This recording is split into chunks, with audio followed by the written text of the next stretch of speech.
Good evening. I would like to welcome everyone to the Henry County Zoning Board meeting for Thursday, May 25th, 2017.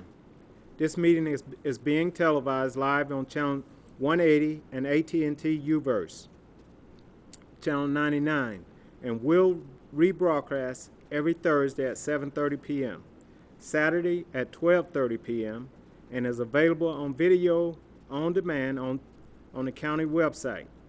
Now would be a good time to turn off your cell phones and laptops. If you wish to speak this evening, you will need to fill out a public hearing speaking card. We allot 10 minutes for those in favor of a case and 10 minutes for those in opposition of a case. For example, if 10 people wish to speak, they all share the 10-minute slot, and so on. Addressing the board, not the audience, when you come to speak. Those applicants presenting their case are counted as those speaking in favor of the case and share the 10-minute allotted time. Now we will hear the invocation by Mr. Patterson and the pledge. Would you please stand? Good evening, and thank you for being here. Would you pray with me? Dear Lord, we thank you for your amazing blessings and goodness. Again, we ask for your guidance and leadership as this board considers matters for our Henry County citizens. Bless us to be wise stewards of these respective cases and properties. Finally, we pray that you would give us love for our fellow man so that we can have peace in our homes, in our families, and in our communities. It's in Jesus' name we pray. Amen. Amen. I pledge allegiance to the flag of the United States of America and to the republic for which it stands, one nation, under God, indivisible, with liberty and justice for all. This meeting is now called to order. Do I have a motion to approve the agenda? So moved. We have a motion by Mr. Richard to approve. Do I have a second? Second. Have a second. All in favor? Motion carries. Do I have a motion to approve the minutes? No minutes? Okay. All right. Well, if that's the case, staff, do we have any comments? No, sir, Mr. Chairman, no comments at this time. Okay. Well, if that's the case, we'd like to move on to the first case. Case number CU-17-02-H. David Bartram of McDonough, Georgia, requests a conditional use for property located at 120 and 124 East Main Street North in land lot 231 of the 6th District. The property consists of 11 plus or minus acres, and the request is for a waste transfer station and recycling center. This property is located in the city of Hampton and will be presented by Mr. Stacy Jordan Rudisill, Chief Planner. Good evening, Mr. Chairman. Good evening. Good evening, board members. The request before you tonight is a request for a conditional use permit for a waste transfer station and recycling center within the city of Hampton, very close to the Hampton city limits, which is located here. The property that's in the green hatched mark is our subject property. It's just south of Wall Street, located along East Main Street, just across from the railroad tracks. The subject property is zoned M1, as indicated by the overhead exhibit.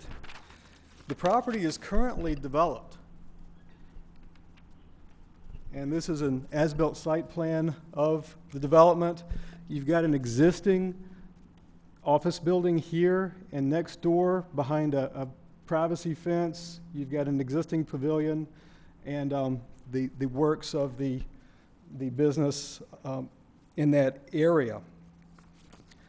The city of Hampton recently adopted a new ordinance allowing for waste transfer stations and recycling centers to be located in the M1 zoning district if the city council approves a conditional use. And so the item before you tonight is for your recommendation, whether that should be approved or not. Staff has evaluated the applicant's request, and we do recommend denial of the applicant's request. Okay. Does the board have any questions for staff? I do. Okay. What was the tipping point of where you made the decision to deny this request? What Yes, was sir. the factors? Yes, sir. So the question was, what was the tipping point for the staff's recommendation?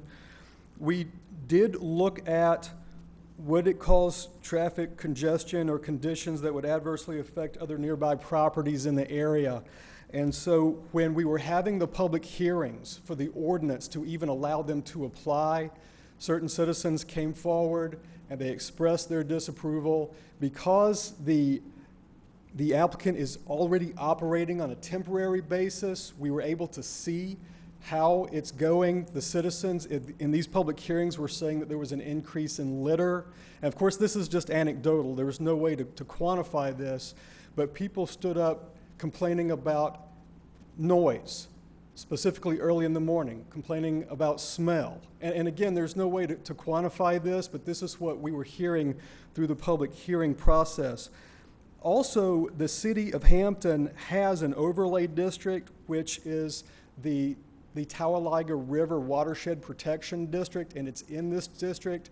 So it's somewhat of a sensitive area, and the area extends to the ridge line, which is approximated by the railroad tracks. So they're pretty close to the edge of this, but still they're within this jurisdictional boundary. It did not seem like something that we could recommend approval for. The future land use map, which is typically used to evaluate a rezoning request. And again, the M1 is not a question. It will remain M1 even if the city council denies their conditional use.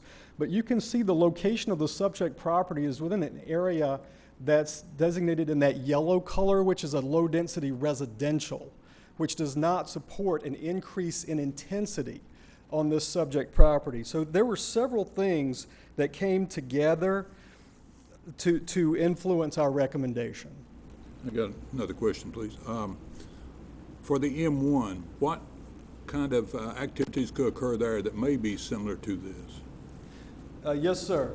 So the question was, what is allowed in the M1 zoning district? And so I don't want to read through all of them certainly, but you're looking at uses such as warehousing, distribution, industrial and manufacturing type uses that are not the most intensive, because we want the most intensive to be in an M2. But bakeries, cabinet shops, even office type of uses are allowed. Heavy automotive repair. So there are several things that can be done on this subject property that do not require a conditional use permit. Would there be a limit on vehicles? In other words, under M1, could you have more vehicles, tractor trailers, larger box trucks, such? I don't know that you could have an increase, or that the number of trips that are generated would be limited in any sort of way between M1 or an M1 with conditional use or an M1, M2. But we know that as a waste transfer station, that the types of trips partially will be with the recycled materials. Okay, thank you. Yes, sir. Any additional questions? The station, I do have one question. Now, what warrants the applicant coming forward opposed to, I understand it to be an existing waste plant, correct? Yes, sir. The city of Hampton, as we understand it, approved a temporary business license for the applicant to locate on this site, and it's our understanding that the applicant has made several improvements, substantial improvements to the site, and that's why the location is currently operating. Okay. All right, thank you. Any additional questions? Okay, at this time, we'd like the applicant to come forward. Please state your name and address for the record, please. My name is, excuse me, David Bartram. I'm here today because an emergency exists in Henry County. July 1st, 2016, Clayton County said, no more trash, not from anybody outside their county. We operate a roll-off business right down the road from that landfill. We were taking about half of our trash to that landfill. Well, they cut us off overnight, okay? Not only did they cut us off, but they cut every resident of Henry County off too. And as you're well aware, Henry County does not have a landfill. They haven't had one since about 1992, and they have no plans for one. So it came to me, it was like, well, people need a place to get rid of their stuff, okay? We've got the 12, 13 acres there. We're already operating as a roll-off company. Why not open a transfer that would help my business, because now I have to take all the trash 1 hour south to Lamar County. It's 1 hour drive by truck, okay? So why not condense my loads and take it down there like that? So that's where the idea came from. And then I was thinking, well, I know people, myself included, have, you know, couches, refrigerators, whatever that needs to be getting rid of. So where are they going to go besides the side of the road in Henry County? So I went to the city and I explained all this to them, and obviously they thought it was a good idea too, and they granted us the temporary permit until we went through the process, because at the time it was M2 zoning. So short of rezoning the property, we were going that route first, but there was obstacles there, so they said, why don't you go back and do it as a conditional use? So that's where the process started, to come before you guys for a conditional use. As far as what is additionally allowed in M1 that he failed to mention, I could put a inert landfill there where people could come and dump concrete, tree trash, whatever they wanted, or a crematorium, or an adult establishment. That's by Henry County zoning right now, okay? But we're going for the transfer station to help the people. Since we've been open July of 2016, the end of July, we have taken in 2,921 tons of trash from residents of Henry County and surrounding counties additionally, and businesses that Clayton County won't allow in there. With that, we have diverted 817 tons of metal that would have gone into a landfill, but now we're diverting that and taking it to a scrapyard. And tree trash. We've diverted 876 tons of tree trash that would have gone into a landfill, but now we grind it and, you know, mulch or whatever. So with that being said, I ask you guys to approve it. Okay. Does the board have any questions for the applicant? Okay, go ahead, Mr. The tree trash that you're talking about, you've got a tub grinder that you use in the... It's a horizontal grinder. Okay. The metal, are you compacting the metal? No, it's just placed in a roll-off dumpster and taken to the scrapyard. Okay. So it's not shredded? No. Okay. Mr. Rich? Yes, I guess this is a question for staff, but what was the zoning of this property before it became M1? Was it M2 at one time? I think and I don't want to speak for the applicant, but I think when the applicant said at the time M2, I think what was meant is that before the city of Hampton adopted its ordinance allowing the applicant to apply for a conditional use, that the applicant would have had to have applied for an M2 in order to be able to do waste for transfer station or recycle center. As far as the zoning of the subject property before it was M1, I am not sure what the zoning was before it was designated M1, if it was ever designated anything other. The property just south of... And I would guess that the city's intent was to, was to make this in a less intense district than M2. And Yes, sir, that would make sense. The property just south of my property has since been rezoned to M1. So we're all M1 right in that area, and right across the street, there's nothing but woods and railroad tracks. Yeah, I guess the question, and I have to go back to, I think you made a statement and said at one point it was M2, but Is the property act, was it ever M2? No, not that I'm aware of. It was M1. I was going to apply for M2 because Henry County says that you can only have a recycle center in M2. So that was the first process, try to get it rezoned or start that process. But then I was advised against that and told to go with a conditional use. And that's when the city changed their uses. Oh, okay. All right. Any additional questions? Yes, what is the zoning of the property that is directly south of this one? I think it's the Meeks property. Yes, sir. If you take a look at the site plan, you can see this is the subject property. The property immediately to the south is listed here as Samuel Meeks.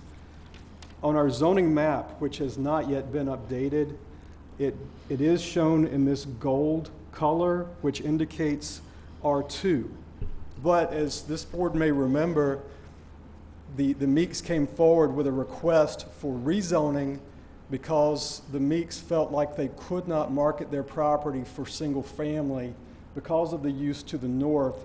And the city council agreed, and they did rezone that property immediately to the south to M1. Thank you. Any additional questions? Okay, if not, we'd like to allot the remaining time for those speaking in favor of the case. You may be seated, sir. We have 5 minutes for those that would like to speak in favor of the case. Since no one's coming forward at this time, we'd like to allot 10 minutes for those speaking in opposition of the case. Anyone speaking in opposition of the case?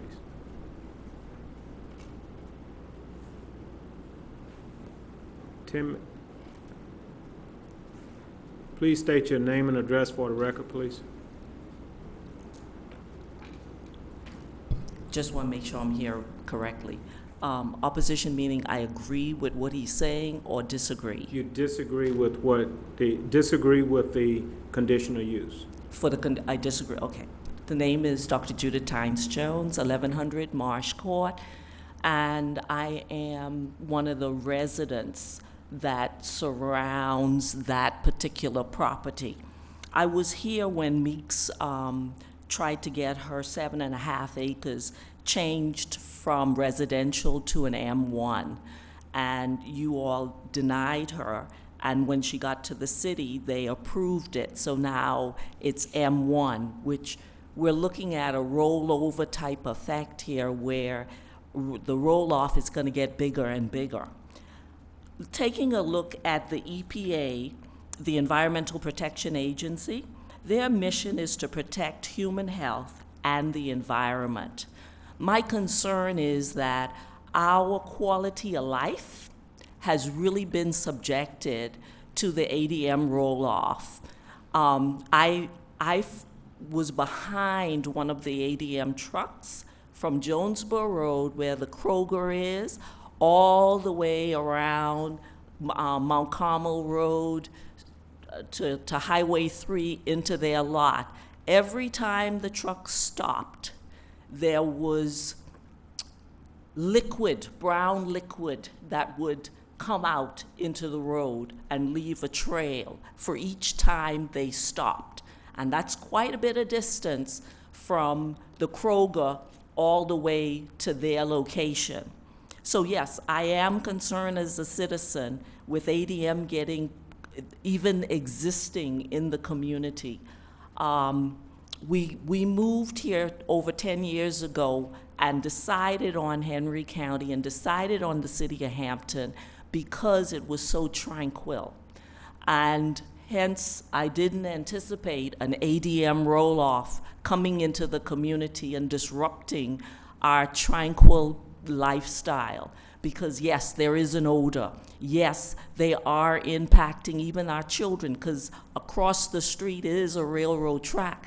But beyond that is a school, an elementary school. There's a park that the city has placed a lot of money in order to maintain and make it wonderful for the children. There is another community of houses across the street.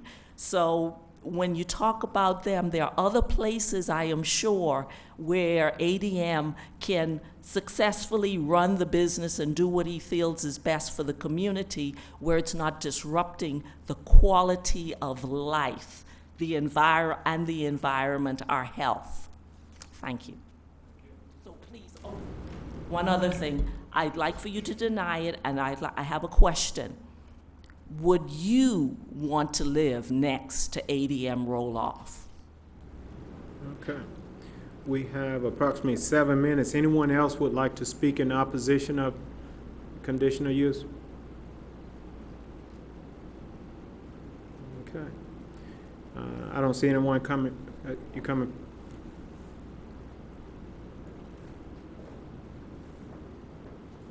Please state your name and address for the record. Raleigh Bainan, 249 Sandstone Drive. I live right down the road from there, and it was my understanding that their operation hours were supposed to be well after they actually operate. I leave for work at Delta Airlines every morning at 4 o'clock in the morning. There are already people on the site working and trucks running. This disrupts everybody in our neighborhood. When I walk out my front door, I hear their trucks. I'm definitely opposed to it, 100%, my wife and I. Okay, thank you. Anyone else would like to speak in opposition of it? No one's coming forward. Does the board have any additional questions for the applicant? I do. Okay. You may come forward, sir. Mr. Bartram, do you haul garbage anytime, anyway, or how could that? Do we haul garbage? Yes. No. How, do you haul anything from Kroger, any waste? We take the roll-off dumpsters to construction sites or warehouses or, any place, households that are cleaning out. We haul no, what you're thinking residential garbage. No, we don't. And we have been there since 2012. So the complaints about noise or whatever, it's unfounded because we've been there for 5 years. And also I've got, we started having people sign when they came in to find out where the trash was coming from and all that since the last council meeting, because it was brought up that, people don't need this service or nobody uses this service. Since March's meeting in the city of Hampton, we've had over 800 people come to our place to get rid of the trash. So if we don't have a place for people to get rid of the trash, it's going to end up on the side of the road. Plain and simple. Thank you. Okay. If there's no further questions, we'd like to call the case. Case number CU-17-02-H. David Bartram of McDonough, Georgia, requests a conditional use for property located at 120 and 124 East Main Street North in land lot 231 of the 6th District. The property consists of 11 plus or minus acres, and the request is for a waste transfer station and recycling center. The property is located in the city of Hampton and was presented by Mr. Stacy Jordan Rootsil, Chief Planner. Okay. You've heard the case. Do we have a motion? Yes, sir. I recommend we go along with staff's recommendation for denial of CU 17-02H. You heard the motion. Do we have a second? A second. Okay. Any discussion? All in favor? Motion carries.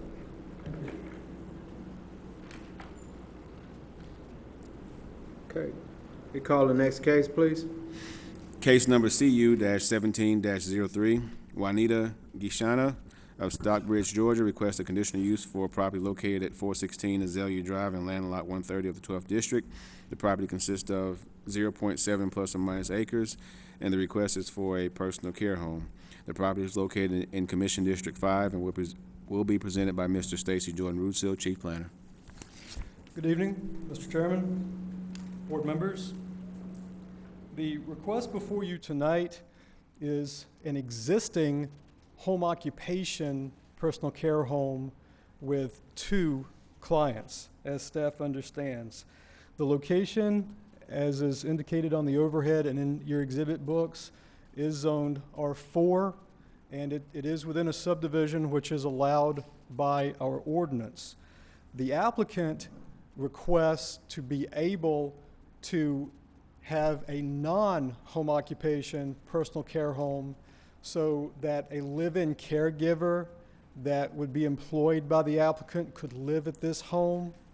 And potentially in the future, she would possibly be able to expand her operation from 2 clients to, the ordinance would limit her to 6, but this would be based upon the size of her facility and if her facility meets local and state requirements. Staff has evaluated the applicant's request, and we do recommend approval with 3 conditions. Okay. Do any board members have any questions for staff? Stacy, I do have a question. You're saying now they have 2 clients in the property now? Is that a licensed facility? Yes, sir. Okay, and that's an approved license for 2, and that's the, that meets the requirement for residential as of now? As a home occupation, yes, sir, that's correct. Okay, that's it. Stacy? Question? Go ahead. Okay, now this is a state license as well as a Henry County license? Yes, sir, that's my understanding. Okay, good. So if this goes from a home occupation requiring a in-home occupational license to what we're looking at here, does that not become a commercial property at that point where we've got employees? That's an excellent question.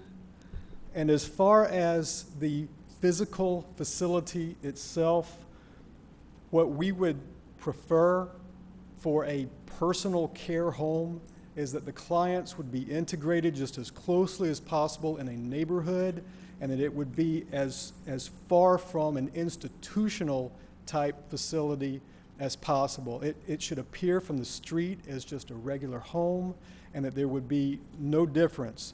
But you're absolutely correct in that as a non-home occupation personal care home, the applicant would be able to have employees.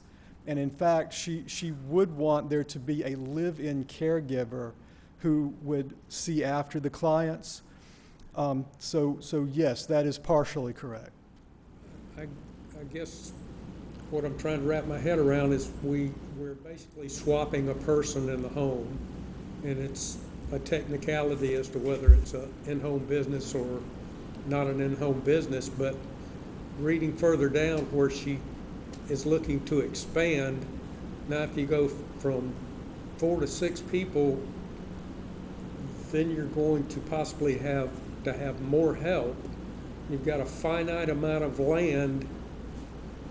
I can see where you can remodel the inside of the house, but you're going to have to increase parking somewhere as well. Then if you have visitors, you're going to have parking for those people. And I understand the concern. These are some of the site pictures that are in your exhibit books. So you can see from the pictures that this is a single-family home. There appears to be a circular driveway there. As far as the site plan goes, if you look at it closely, you can tell this is the home. This dashed line is the previous property line. So this is actually a double lot. This used to be 2 subdivision lots that have been platted together. So there may be a little more land than would one think just by observing it from the street. Right now, the state license limits this facility to 2. So there would indeed, as you say, have to be improvements to this facility in order to have additional clients. And that is probably the most substantial change, is that she would be going from 2 to and the code would limit her to 6 as a non-home occupation care home, but it would take much renovation to be able to reach that level of approval. Thank you, Stacy. State? Yeah, I can shed a little bit of light on the situation, having helped establish a personal care home here in Henry County about 15 years ago, and I have a family member who lives in that one, but oftentimes these will be operated by by nonprofit organizations. So it's not in the technical sense a business as in a retail or an office business. It's really a care provider. About 10 years ago, the state of Georgia reached a settlement agreement with the federal Justice Department, and it was a lawsuit to release people from our institutions over a period of time into a community living situations, and so that's ongoing, and I think we can expect to see more of these types of homes in Henry County in the future, and all over the state of Georgia. Are there any additional questions by the board for staff? Okay. If not, I'm going to call the applicant forward. As you come forward, please state your name and your address, please.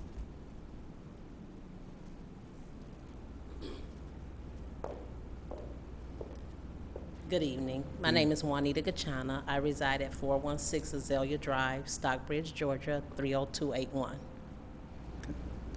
Do you have anything to add? Well, I just want to say I have been in the healthcare industry for over 30 years. I am currently working inside of assisted living in a management role, about to move forward in a leadership role. So what I want to do is add a life of normalcy for those that come to rely on us to provide quality of care, it's particularly to the elderly or those that are older adults and disabled. My only goal is to be able to bring them into a home setting and give them a life of normalcy. You're absolutely right. The Department of Community Health is currently looking to expand more of the elderly and the disabled into a home setting. Why? It's because it helps them to have a greater sense of life. My goal is to ensure that my residents receive quality of care, but also a great extent of life engagement to allow them to go out to civil service people and offer baked goods, to be able to take them to baseball games, to allow them to live a life of normalcy. In our age group, the baby booming group, we don't want to be in assisted livings and nursing homes. We want more of a personal touch, and that's what my goal is. I worked multiple years, over 28 years in long-term care, nursing home and rehabs, and probably a total of 5 years in assisted livings. Yes, assisted livings is an upgrade from nursing homes. And the way I look at it, personal care homes are an upgrade to assisted livings because you have that personalization in there. It's a smaller setting. I do see where it talks about expanding. Is that really my goal for this home? Right now, it's not up to 6 because I want to make sure that the number of residents under my staff's care is at a level where they can truly get the benefit of personalized care. Now, my reason why I want a caregiver in there is because I'm already looking to open up my second personal care home. And the reason why I want to do that, again, is because I want to make a difference in the lives of those that rely on us. We don't get up in the morning and say, I'll have a dose of right arm amputation, I'll have a dose of chronic diabetes, I'll have a stroke today. That's not a life choice. That's something that we have to receive as a part of living. But do that mean that we have to be subjected to losing a life of normalcy? And that's my ultimate goal, is to give residents a life of normalcy. Thank you. Thank you. Hold on. Do any board members have any questions for the applicant? Yes, I have a question. At this point, you're keeping 2 people in your home now? That is correct. The third room is in a life enrichment room. It's an engagement room. It's where activities will be held. Okay. Now, you mentioned your plans is not to go up to 6. Do you have a problem with if this daycare is approved? Would you have a problem with the condition that it be maximized at 4? Absolutely not. Not for this home. And now in 3 months, I'll be seeing you for up to 6. That's my ultimate goal for any of my personal care homes. Okay. Now, what size property is this? It's an 1,800 square feet home. And which have 3 bedrooms? It has 3 bedrooms, 3 baths, and an in-law suite. Okay. Now you say you will be back in the future for 6. Explain that. What do you? Okay, so for my next personal care home, my goal is to take it up to 6 at another location. Okay, take the next one up. Okay. Yes, sir. Now, do you have a site plan in mind? You're saying be back here? In someone's public hearing. Oh, okay. All right. Okay. All right. That's all I have reviewed 2 locations, but I haven't made a choice as of yet. Okay. Thank you. Are there any additional questions by the board members for the applicant? If not, you may be seated. Thanks. Thank you all, and have a blessed evening. All right. Now, we're going to use the remaining time for people that want to speak in favor of this particular case. Anybody that wants to speak in favor of this particular case? Final call for anybody that wants to speak in favor. Okay. I can't, you need to, if you're going to speak, you need to come up to the mic and state your name and your address, okay?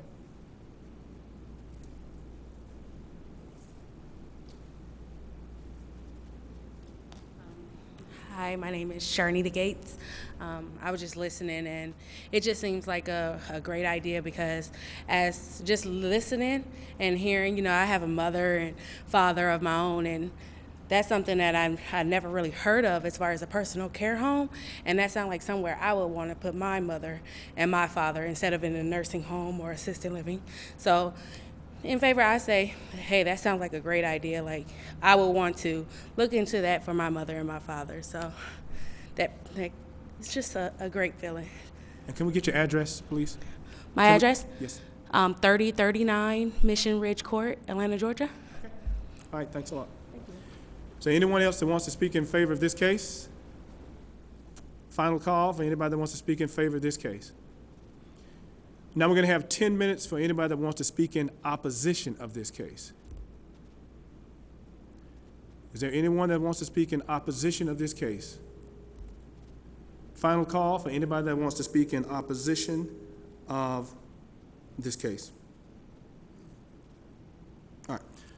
Do the board members have any additional questions for staff or the applicant? Well, I just have a question for staff.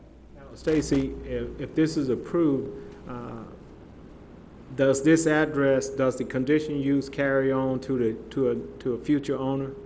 Yes. It is transferable with the ownership of the property. Okay. Can we place a condition on it, Dante, that it not transfer to a future owner? There can be a sunset clause, Okay. yes. I mean, In the is that, in the event that the property transfers hands through some sort of transaction, or in the event that there's new ownership of the property, that the conditional use that normally runs with the property shall no longer be valid. There can be so that can be a sunset clause as a condition. okay. Okay. Are there any additional questions by the board?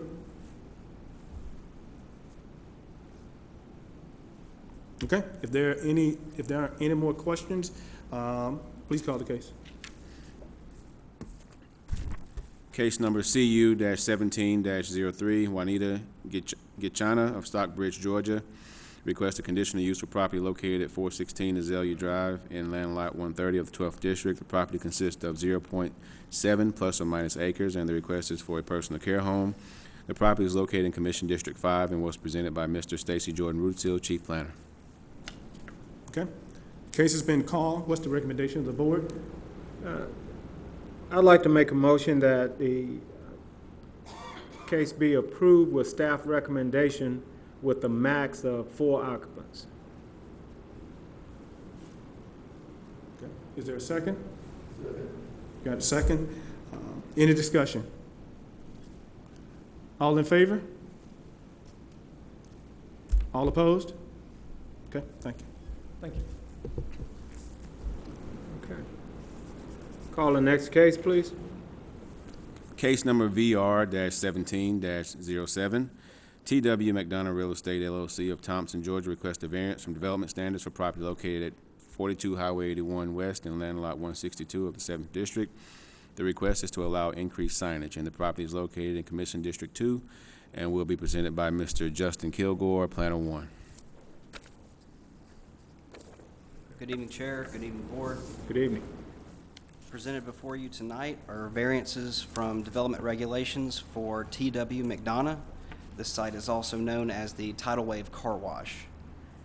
And I'll point it out for you right here. Here's I-75 labeled for you, and here's the car wash. They are requesting variances for increased signable area and an increased number of signs. The property is currently zoned C2.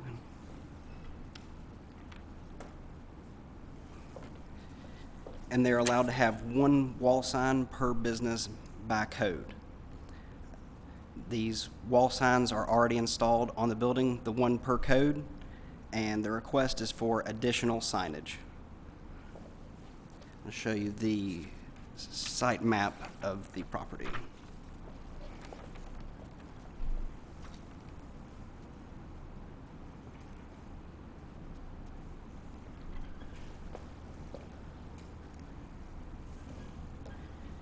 This site is located on the corner of Bruton Smith Parkway and Georgia Highway 2081, and the property is also located within the Bruton Smith Parkway Overlay District. And I will show you where the signs are on the building. One moment.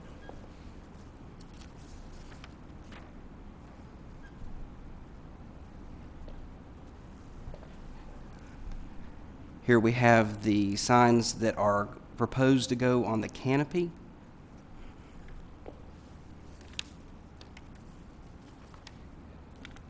And the signs proposed to go on the front of the express lube. There are 3 on the front.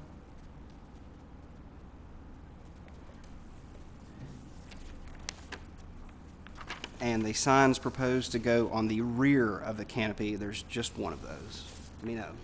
Express lube. I apologize.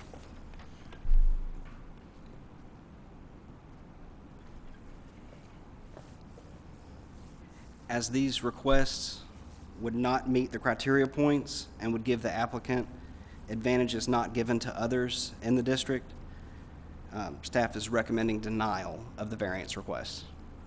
And any questions, I'll be happy to answer. Does the board have any questions for staff? If there's no questions for staff, we'd like the applicant to come forward, please. Please state your name and address for the record. My name is Danny Langford, 4132 Willow Walk, Lilburn, Georgia, 30047. And basically, this property has 3 road frontages essentially, 2081, then the 81, and the 75 exit ramp comes right behind this property. And they would like the sign on the rear wall for people on the exit ramp, especially the people that may be going left, not to the right where their business is, to advertise to those people. They're essentially on that street. And that's why they want the sign on the rear wall.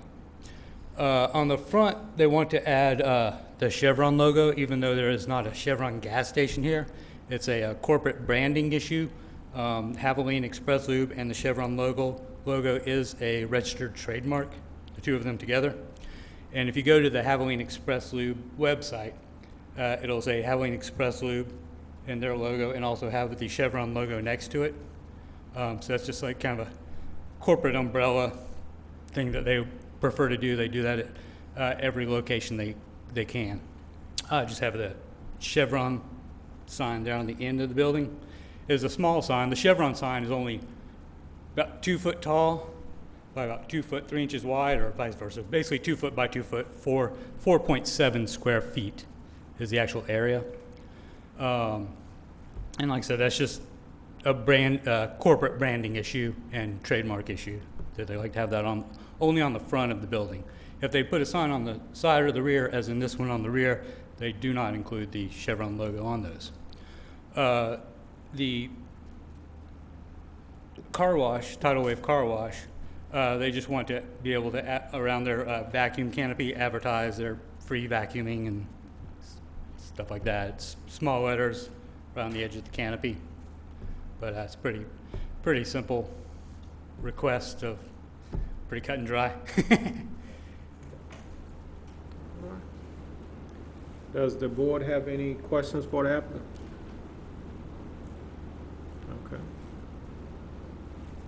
there is no questions, you may be seated, sir. We'd like to allot the remaining time for those speaking in favor of this case. Anyone like to speak in favor of this case? Okay. If no one's speaking in favor, we'd like to allot 10 minutes for those speaking in opposition of the case. Anyone speaking in opposition of the case? Okay. Any additional questions for the applicant?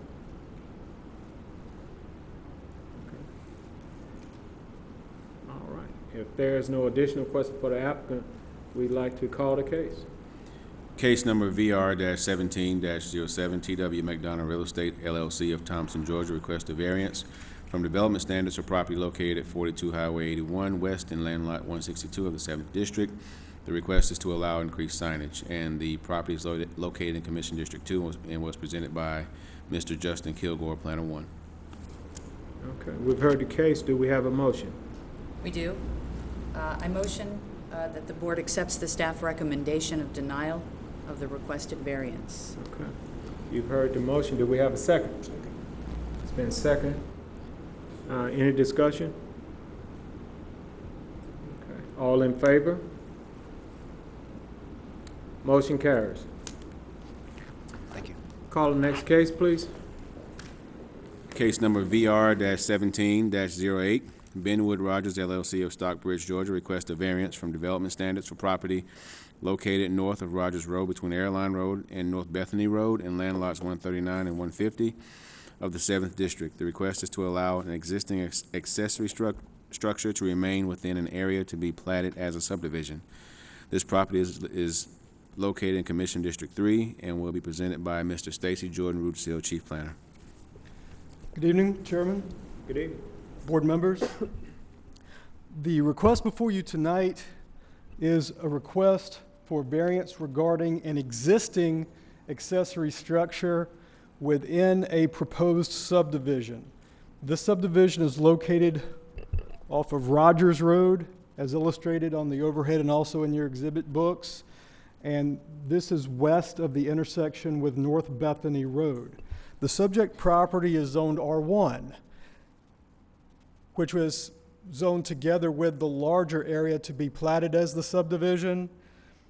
And this rezoning was from November 17th, 1992, and no conditions of zoning were found. And as you can see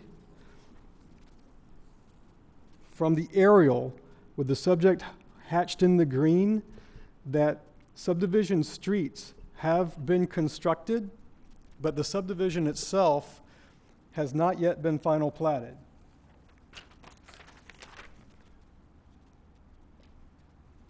The conceptual site plan shows the accessory structure here, and this is the proposed lot. But again, this, as we understand, has not yet been approved as the final plat.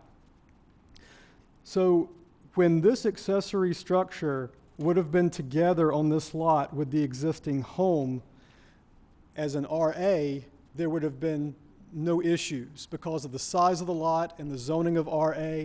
But now, as part of a subdivision lot zoned R1, there are a few issues.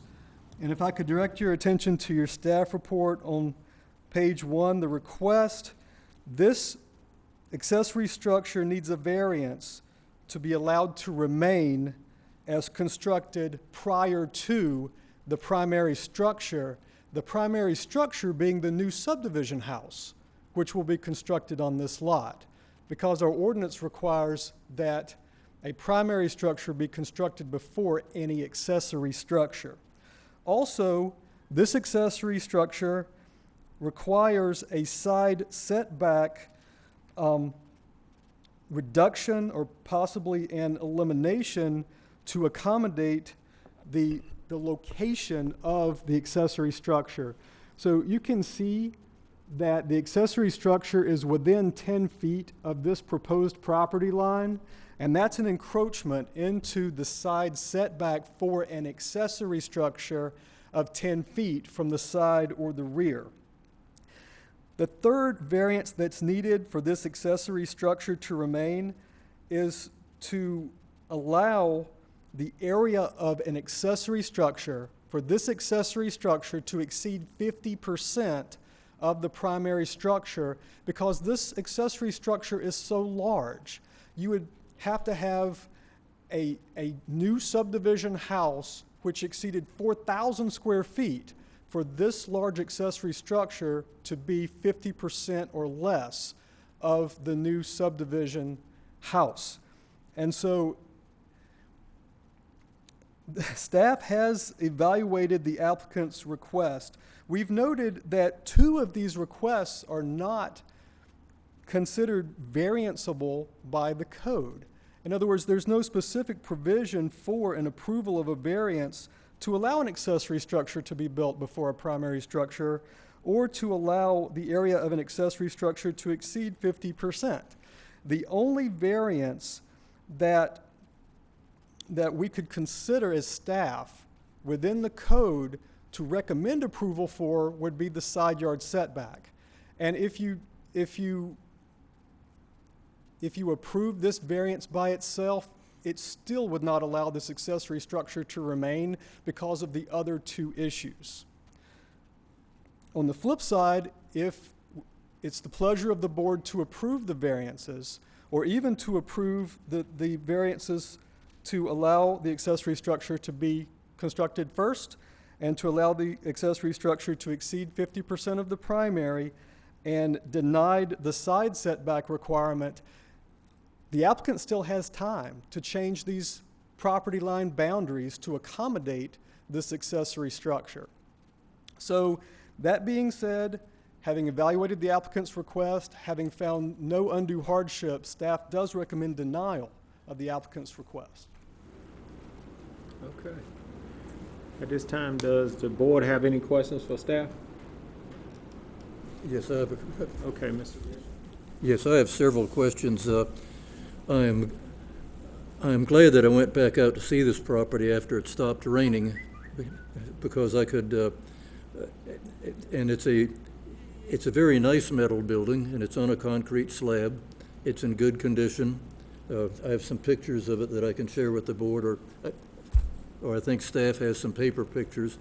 But the problem with this layout and with this request is that the roll-up doors are on the north side of this building, and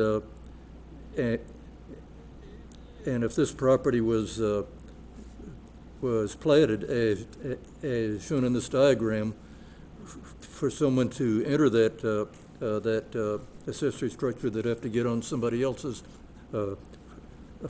property to do it. Now, I understand that, or I'm told that the person that wants to buy the land where this structure is located has some antique cars or some classic cars that he wants to store inside. I don't have any great problem with that, but I do not think that the property could be subdivided this way, and so therefore that would I think that would be a big problem. Any additional questions for staff? If not, at this time, we'd like to allot 10 minutes and ask the applicant to come forward and allot 10 minutes for you to speak. Thank you, board, and thank you, staff. I'm Dale Hall with Falcon Design Consultants, and I'm here tonight to speak on behalf of the applicant, Benwood Rogers, LLC. It's important to understand the history of this overall project, so I'm going to back up a little bit and explain how we got to where we are today. It is also important to note that we're not necessarily asking for a variance in the code to allow a structure to be built per your codes. We're asking specifically for it to remain, or to be allowed to remain as it sits on your code, and that is a clarification that needs to be determined yet, because the code doesn't say something per se to allow for a variance for something to be built, but it also doesn't say for something to be remain as it's presently built. So that's an important thing to differentiate in what we're asking for tonight. The overall history of the project is there were several properties that were actually combined into one and then re-subdivided into the subdivision that was it's in the process of being platted right now. There's 25 lots in the proposed subdivision. They are R1, and they're 1 acre lots. It's already approved for that zoning and for that classification without any conditions, as was talked about earlier. But we're doing the platting right now and getting the final plat of that.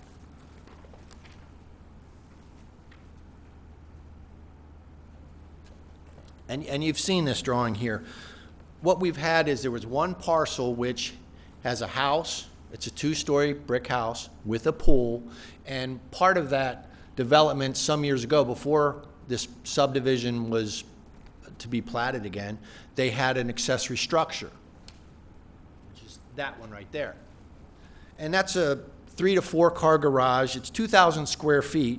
It's a metal building on slab, and it was built some years ago. And what we're trying to do is have it remain on that parcel, and the doors do face in the other direction. But the developer of the property is going to put the doors on the other side because we believe it's a very big asset for the future homeowner to use to store antique cars. It has been done in previous years, or to be used as a workshop. The cost to build something like that today would well exceed $45,000. It also would cost at least $10,000 to remove such a structure. According to, and this is what the building looks like. It's just a 50 by 40 metal building on a concrete slab. If you look at the Henry County Board of Assessors building value, they assess the building at over $24,000 right now as it sits. Okay, so building it today would cost much more than that. And of course, we know that building assessors lower the prices sometimes on things. So it has there's an extreme value to this property and this specific building that we wish to maintain.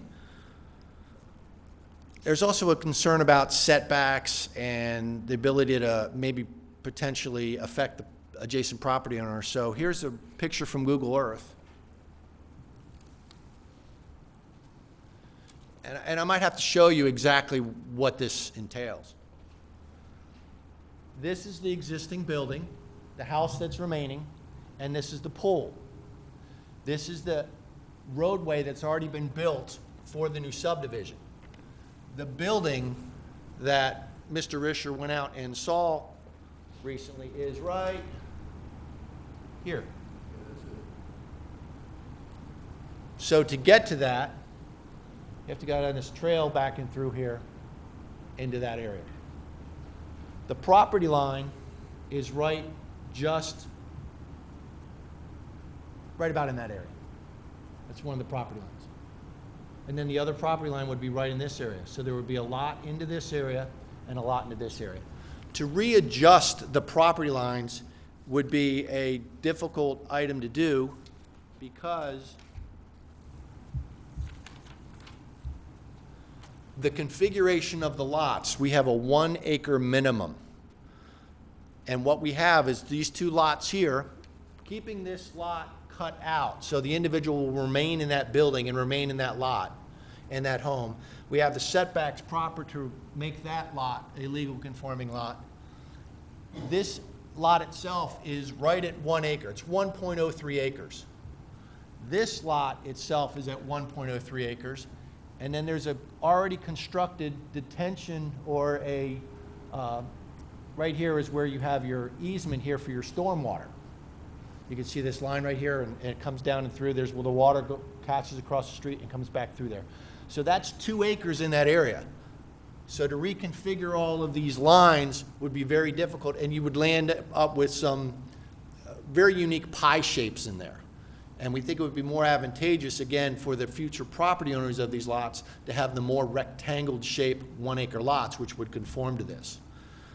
So we respectfully request for approval to have the structure remain as it is right now and to allow for the request as staff has presented it tonight. I'd be more happy to answer any questions you may have on this item.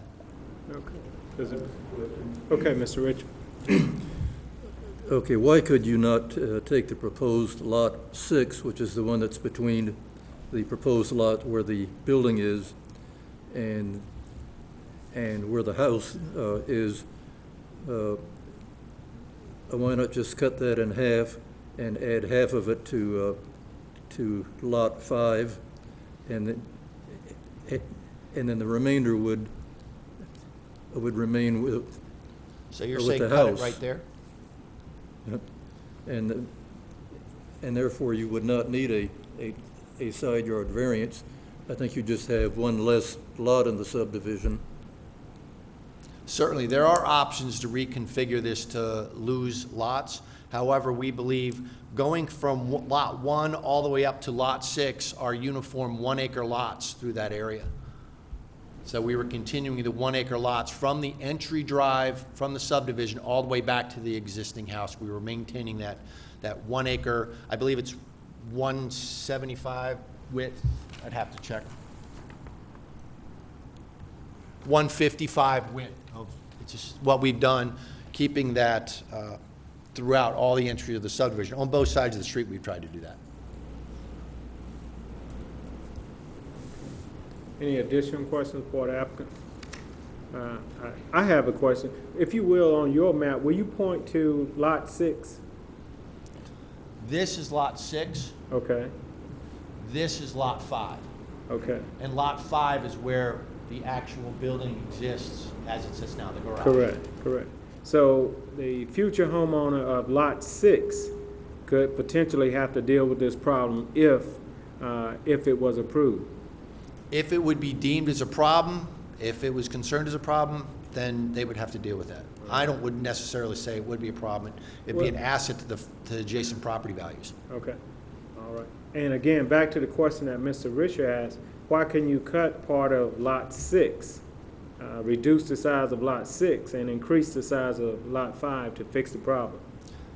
Because Lot 5 is, first of all, confined by a detention or by an easement that's through that property. On side 4. And Lot 4, all of these lots, I do have another drawing here. This might show it better.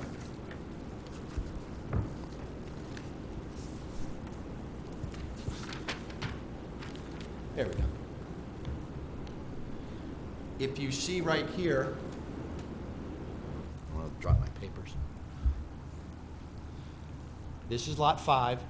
Lot 4, 3, 2, 1, they're all at their minimum widths, except for Lot 1 is a little different. So all of these are standard size lots to maintain the 1 acre minimum. So if you actually change this lot to come to here, then you lose this, and there's no wiggle room to maintain, to keep the number of lots that we presently have, which is 25. Okay, but what we were talking about is splitting lot number, 6, and that would go back to where the, a portion would go back to where the current residence is, and then the balance could go towards Lot 5 where the accessory building is, and you would not have to ask for a variance for the side yard. Right. The lots then would be 1.5 acres in size, which is increasing the minimum lot size by 50%. Okay, well, I don't see anything wrong with having a couple of 1.5 acre lots and the rest of them being just 1 acre. I don't see that would change much.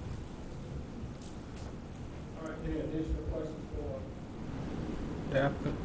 Okay, you may be seated, sir. Thank you. All right. We'd like to allot the remaining 4 minutes for those speaking in favor of this case. Anyone speaking in favor of the case? If no one's coming forward, we'd like to allot 10 minutes for those speaking in opposition of the case. 10 minutes for anyone speaking in opposition.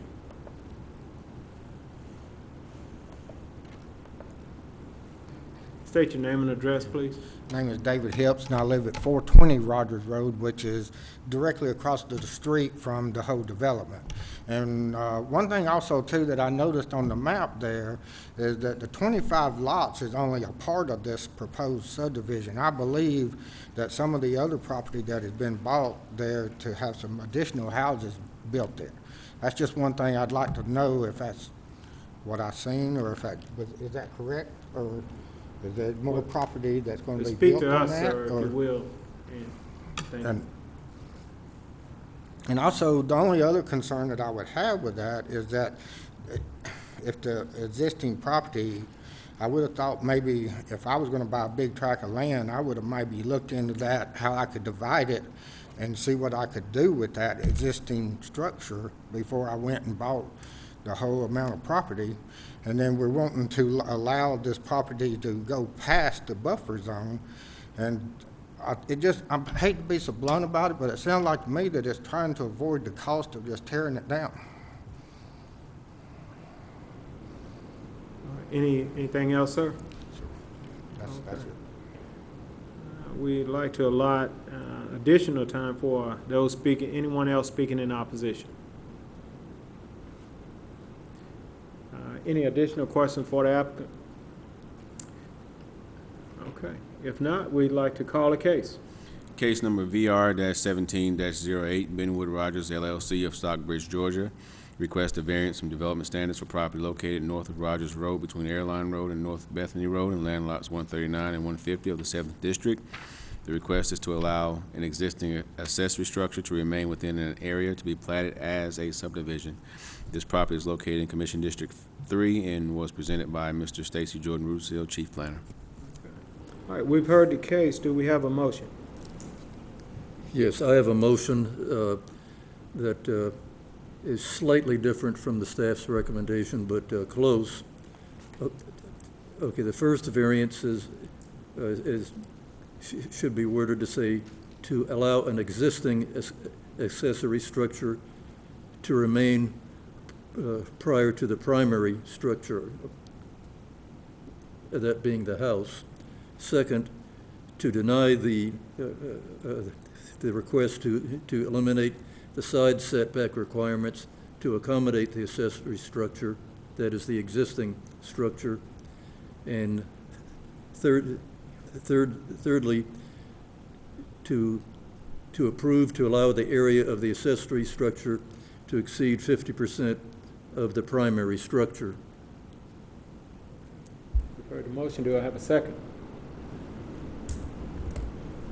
I'll second. Okay. Any discussion? Well, all right. No discussion. All those in favor of the motion? Motion carries. Thank you. Call the next case, please.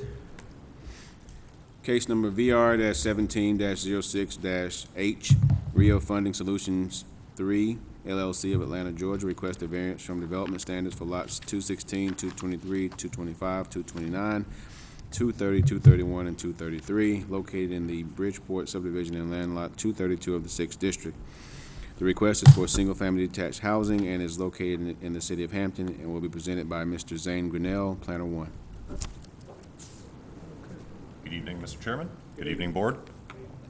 The case before you tonight is a variance request from the City of Hampton's R2 urban residential standards for minimum front yard setback requirements. The subject lots are located in the Bridgeport subdivision along Windford Ridge. On the screen is a map of the City of Hampton for your reference. Hampton is shaded in green, and Bridgeport subdivision, located at the northern border of the City of Hampton off of Wind Drive, is outlined in red.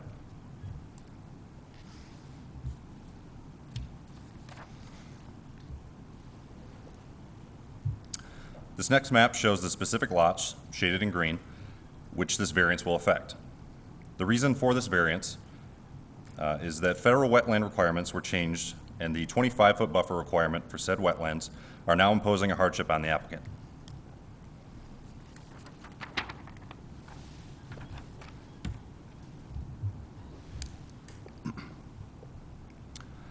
This plat map shows the subject parcels outlined in red and the proximity to the wetland, which areas are covered in the small grass symbols, as you can see along the sides of the parcels.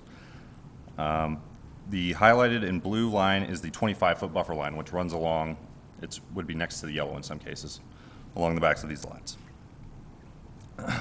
As you can see, the buffer line and the floodplain differ in infringement for each property. So due to the various levels of wetland encroachment, the applicant is requesting varying minimum setbacks for each parcel.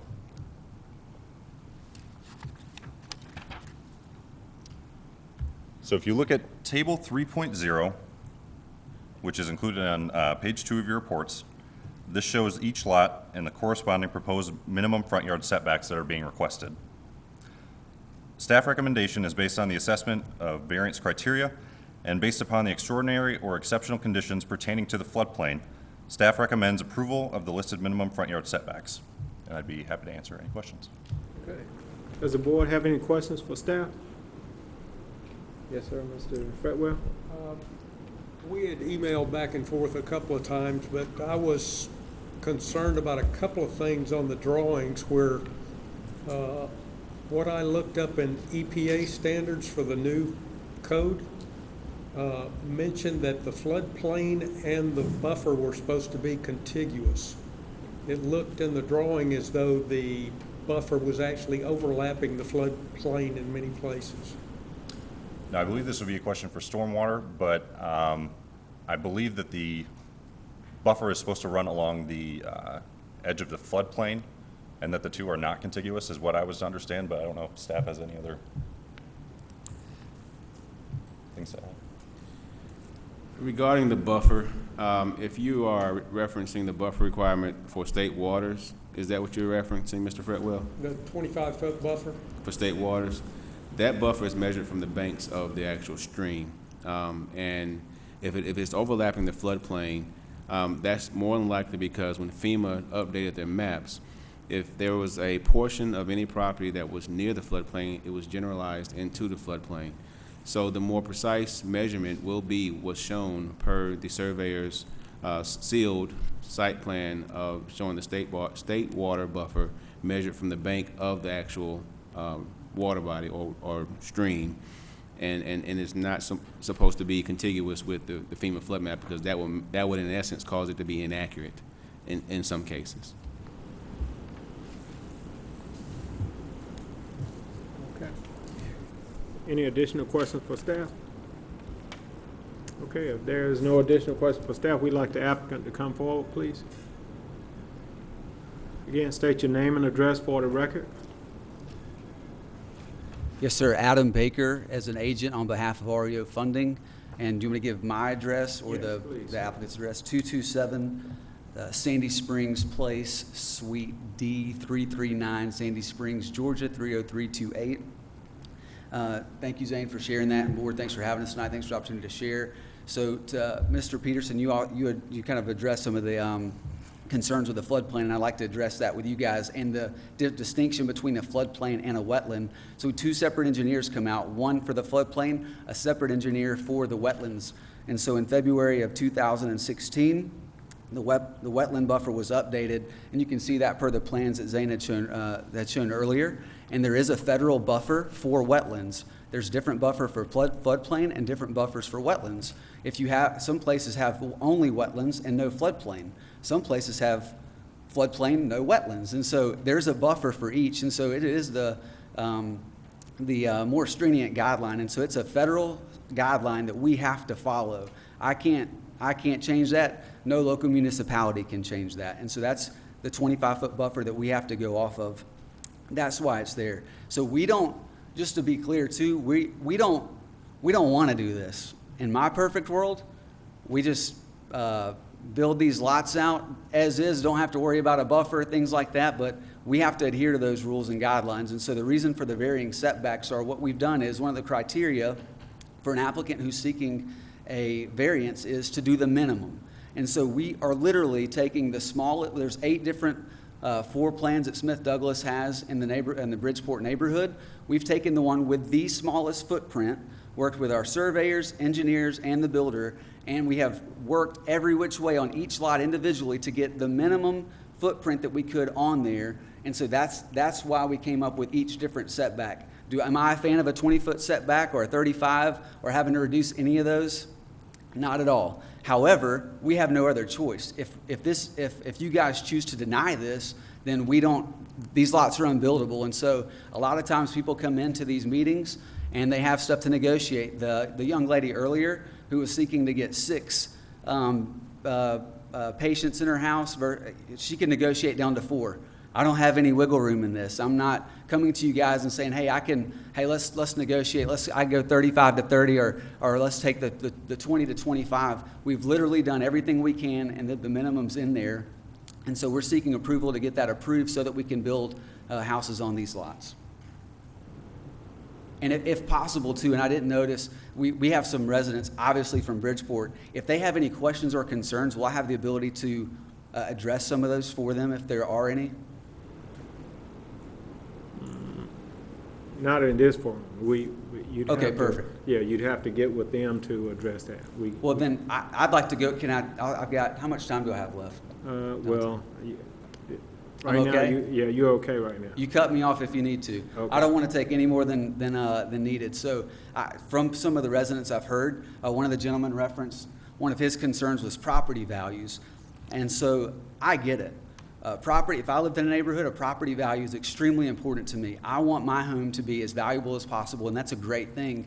And we don't want to negatively impact anyone's property value. A couple questions. One is, how are property values dictated? They're dictated based on land value, and they're dictated based on the quality and construction of your home and the size of it, and it's typically based on comps in the neighborhood. So if we take the Cochran floor plan, which is what Smith Douglas is proposing to put up here, and you were to sell it on this lot, an appraiser is going to look at comps all over the neighborhood.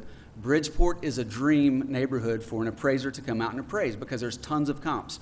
Smith Douglas is averaging 2.5 homes sold every month, so there's plenty of comps to pull from. If they looked at one house and said, hey, the value of this one's slightly different than that, they just don't go, hey, you sold a 200,000 square foot house here, a 221 here, the 200 one's going to bring the neighborhood down. They don't do that. They get into the nuts and bolts of the home. They want to understand, why is the land value different? Why is the home different? They look at square footage, bedrooms and bathrooms.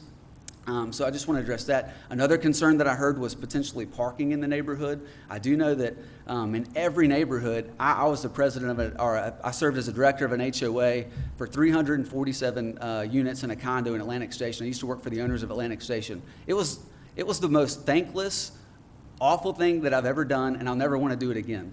And so I understand that HOAs and neighborhoods come with all kinds of problems and concerns, and parking is one for Bridgeport, from what they've said. I wish I knew the magic answer for why a resident would have a driveway and a two-car garage and choose to park on the street. I have absolutely no idea why someone does that. I can't get into the psychology of that and understand that, and I never will. And so I do want to say, though, in this scenario, that a 2017 Chevy Suburban, I think I even wrote it somewhere, it's like right around, it's just under 19 feet long. Every one of these driveways could accommodate a 2017 brand new Chevy Suburban, an F-150, and so you could park 2 vehicles there, 2 more in the garage, so every one of these units, or every one of these homes provides the ability to park 4 cars there. Now, if someone chooses to park on the street, we can't control that. I'll never understand the psychology of that. The average American, according to the Census Bureau, owns the average household owns 1.8 vehicles per household. And so in Atlanta, it's 1.3. The highest in Metro Atlanta per the census was 2, and that was in Johns Creek. Athens is 1.6. Warner Robins is 1.7. Macon is 1.3. Smyrna was like 1.6. I don't have it in front of me, but the long story short, the average American owns less than 2 cars per home. And so as far as parking goes, if I were a resident and it bothered me, I would want to complain about it and say something about it too. But one other good benefit of this is in the back of the neighborhood. So if you look at the original plan that Zane put up that shows the entire neighborhood, this is in the northwest section. So if it were at the front where more residents would be going out of the 2 different ingress and egresses for the neighborhood, it would be even more problematic. The fact that it's in the back, I think, helps a little bit. But again, we can't control who parks where and why, but we want to make sure they have plenty of options to park. So sorry for taking a sip from a fire hydrant there. Appreciate that, and I'm happy to answer any questions that you guys may have. Okay. Does the board have any questions for the applicant? Okay, Mr. Richard. Well, I guess actually this is a question for staff. Have we dealt with the same situation in other subdivisions that have come before us, say in the past year? It seems to me I recall several. You're testing my memory, Mr. Risher, but yes, we have had similar situations to where there were topographical and natural occurrences like a wetland or things that were beyond the developers, beyond their control, and that wasn't any fault of the buyer, builder, developer, to where the zoning advisory board granted the variances and they met the criteria points in the ULDC, or with whichever respective code that we reviewed them by. I think there was a subdivision on Airline Road, I think called Hickory Hills, that had very similar issues as this. Yeah, matter of fact, it was Hickory Hills along the Airline Road. Yes, sir. And I guess it's staff's contention that the new federal wetland surveys is what's imposing the hardship in this situation. Zane, is that correct? That's correct. Does the board have any additional questions for the applicant? If not, you may be seated, sir. Thank you for your time. Okay. We'd like to allot the remaining 2 minutes for those speaking in favor of this case. The remaining 2 minutes for anyone speaking in favor. Okay, if not, we'd like to allot 10 minutes for anyone speaking in opposition of the case.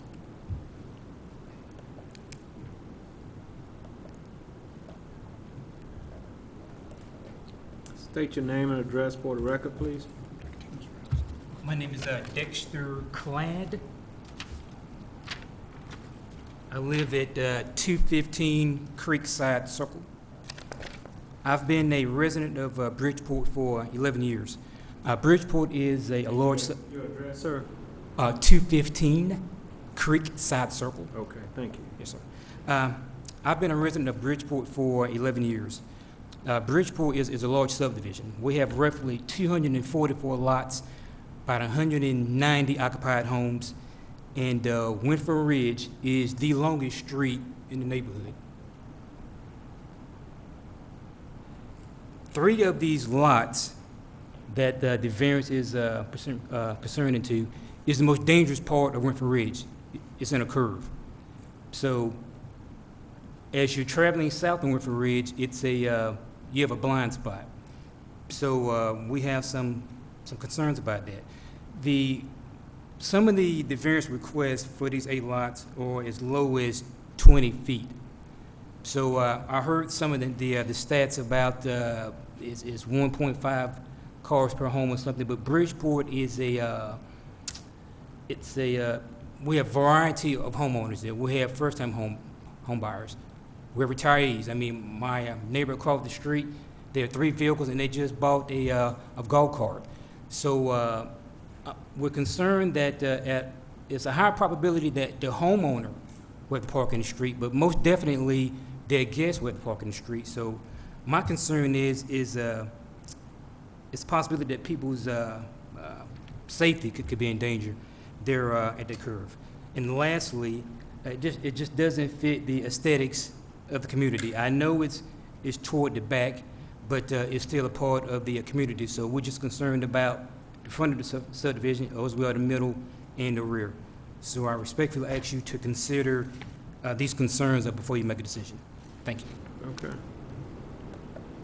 Okay, we have approximately 8 minutes for anyone else that would like to speak in opposition of the case. Okay, please come forward and state your name and address for the record.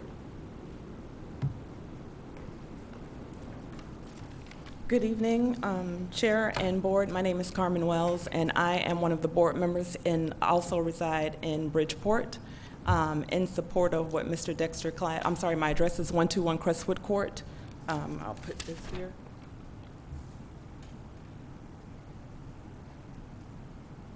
I actually reside here.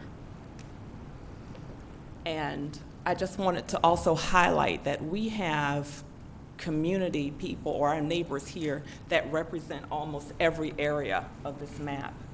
Mr. Baker hit some very key points that he underscored as benefits, but I would like to say it's the opposite of that. Those are actually detriments. Piggybacking off of what Mr. Cladd stated, right here, where Winford Ridge is located, it is beyond dangerous. The board has already are in the process of collecting signatures. We've been at this for a while to have the City of Hampton come out and do a study. just so that we could, I guess, cut off at the pass the continuation of the danger in that area. Considering the wetlands being back in that area, considering that, again, there are homeowners where new construction has been completed along here. There has already been people who live back here on, excuse me, from Creekside Circle to Brooks Circle, who come around here because that is their main entrance instead of going the opposite way, have already either emailed or called to express possible collisions that have possibly happened because people are backing out on Winford Ridge, people are coming down the roadway, and you're talking about an increase in traffic as more homeowners come into the community. What the builder or the representatives are not telling you is that limiting or cutting that space in half is also putting more people in the street.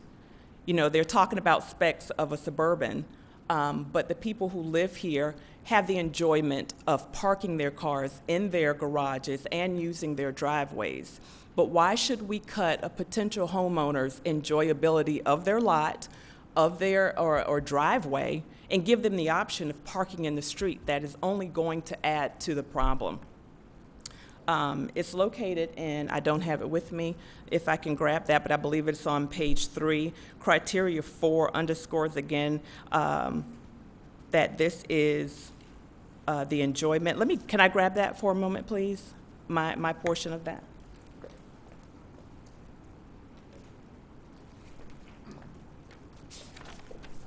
So criteria 3 states that, let me see here, is this the right one for Winford Ridge? Okay.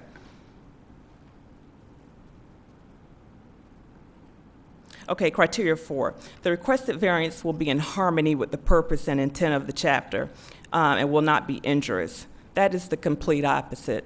If you allow them to cut the lot, to add more homes there, to put cars in the street, that is not harmonious. That is something waiting to happen, okay?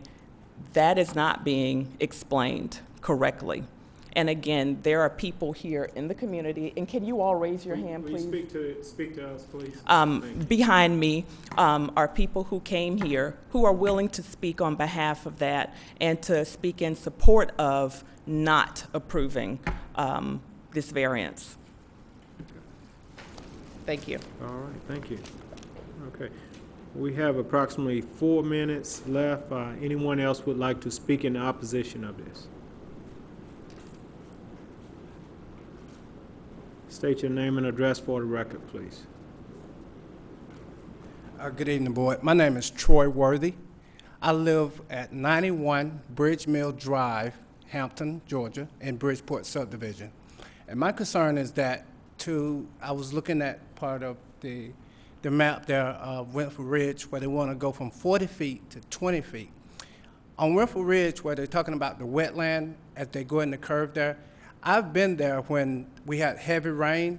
I've been there when it clogs up and the beavers clog it all up and the city of Hampton have to come out and take their dozer to go back there to unclog it. That's my concern, is where they want to put those houses that's going to be smaller houses on smaller lots.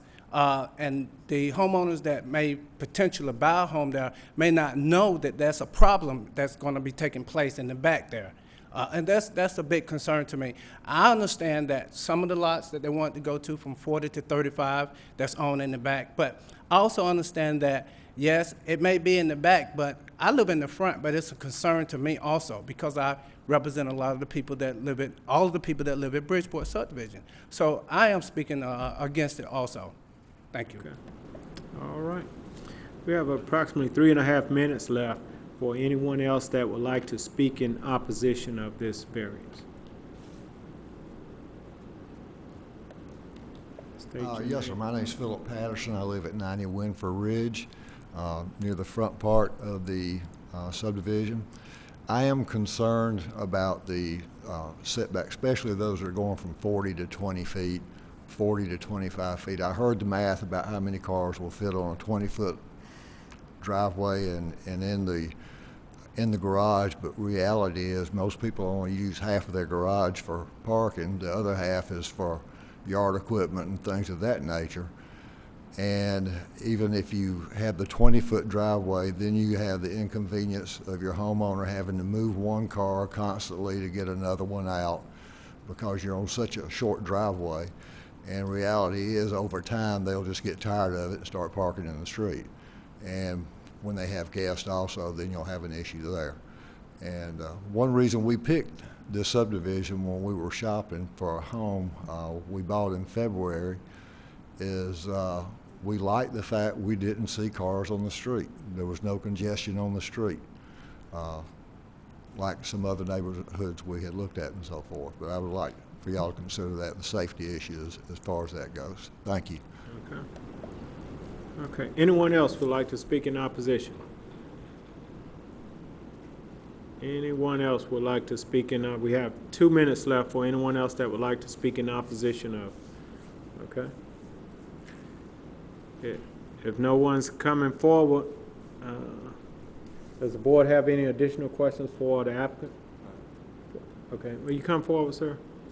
Oh, I'm sorry. For staff. For staff, is you okay? Driveways. What is required driveway for this development? What is size, width, and length of driveway required? I believe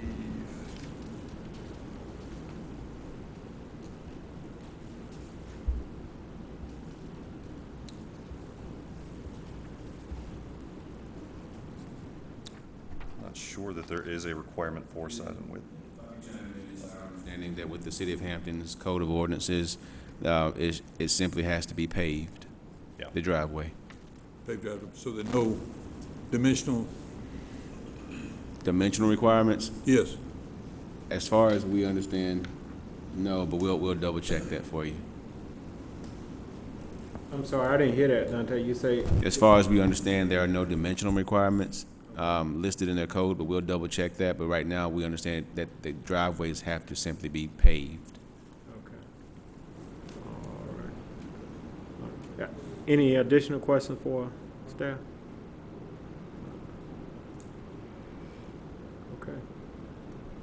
All right. If there's no questions for staff or the applicant, at this point, we'd like to call the case. And just one other thing, we confirmed, it does say paved required in the code and 2-car garage requirements, so we'll have to accommodate that size. All right. All right, case number VR-17-06-H, Rio Funding Solutions 3 LLC of Atlanta, Georgia, request a variance from development standards for lots 216, 223, 225, 229, 230, 231, and 233 located in the Bridgeport subdivision in land lot 232 of the 6th District. The request is for single-family detached housing, and the property is located in this, the properties are located in the city of Hampton, and was presented by Mr. Zane Grinnell, Planner 1. Okay, we've heard the case. At this point, do we have a motion? Yes. I'd like to make a motion to go along with staff's recommendation to approve the request for VR 1706-H. We have a motion. Do we have a second? Second. Okay. Any discussion? All right. All in favor? All right. All opposed? Motion carries. Okay. Let's hear the next case, please. Case number VR-17-09-H, Rio Funding Solutions 3 LLC of Atlanta, Georgia, request a variance from development standards for lots 203 through 210, located in the Bridgeport subdivision in land lot 232 of the 6th District. The request is for single-family detached housing, and the properties are located in the city of Hampton and will be presented by Mr. Zane Grinnell, Planner 1. Good evening again, Mr. Chairman. Good evening, board members. Good evening. The case before you tonight is a variance request from the City of Hampton's R2 urban residential standards for minimum lot size requirements. The subject lots are located in the Bridgeport subdivision, once again, along Canyons Court. Again, for your reference, Bridgeport subdivision is located on the northern border of the City of Hampton off of Wind Drive and is outlined in red.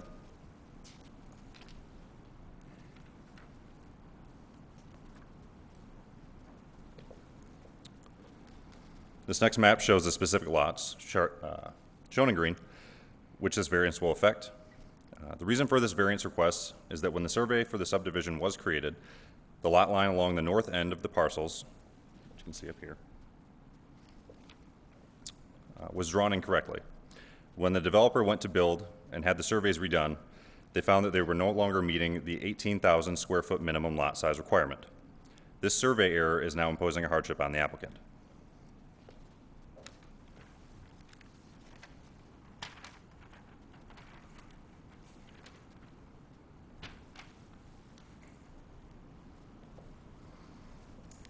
This plat map shows the subject parcels outlined in red.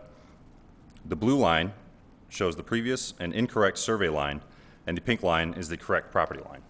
So you can see here the blue line that runs across east to west now deviates from the actual survey line.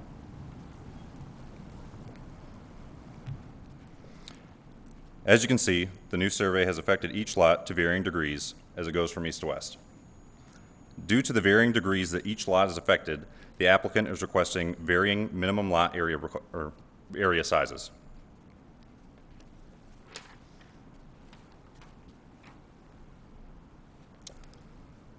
On table 3.0, this shows each lot and the corresponding proposed minimum lot areas that are being requested. Staff recommendation is based on the assessment of variance criteria and based upon the extraordinary or exceptional conditions pertaining to the incorrect initial survey.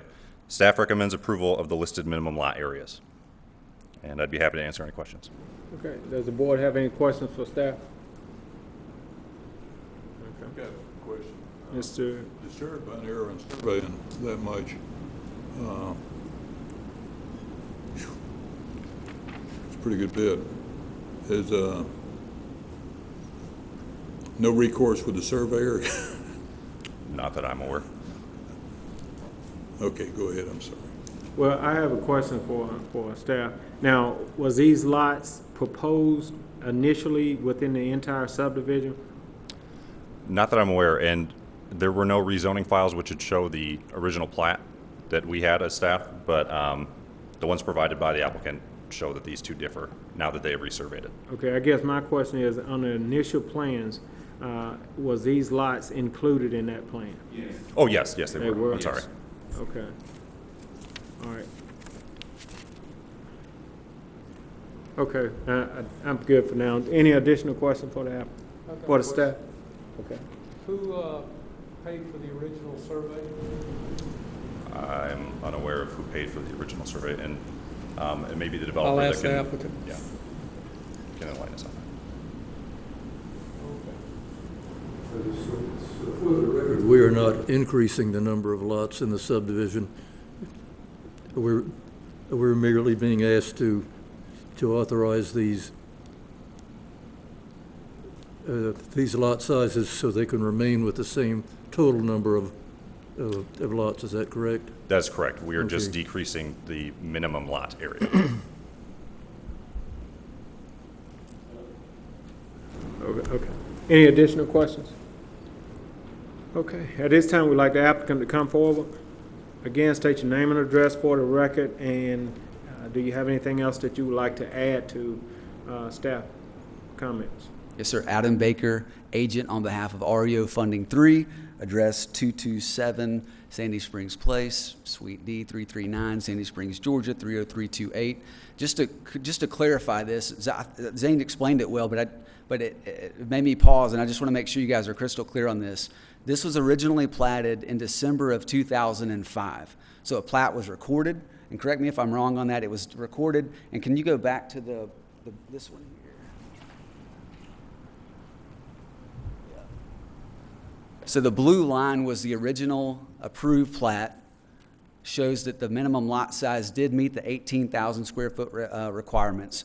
When the developer to the north developed his, the lot line was incorrectly changed and adversely impacted these. When you guys ask who had the lots, I mean, it went from a developer, I think in 2011 it went to McIntosh State Bank, then in 13 it went to Hamilton State Bank, then REO Funding Solutions purchased it, and I've got the date, but it was maybe like a year later after that. So it's changed multiple hands, and so when we went back to look at this, we go and find that the lot lines were changed. And so that's the reason why we're seeking the minimum lot size. Unlike the previous one, just to help explain to the Bridgeport residents, we're not asking for you guys to change any setbacks, anything related to that in any capacity. We're merely asking that the minimum lot size be reduced so that we can develop single-family homes in this neighborhood. So that's it. And do you guys have any questions pertaining to that? Okay. Yes, sir. So you're saying that your property was encroached upon by another developer?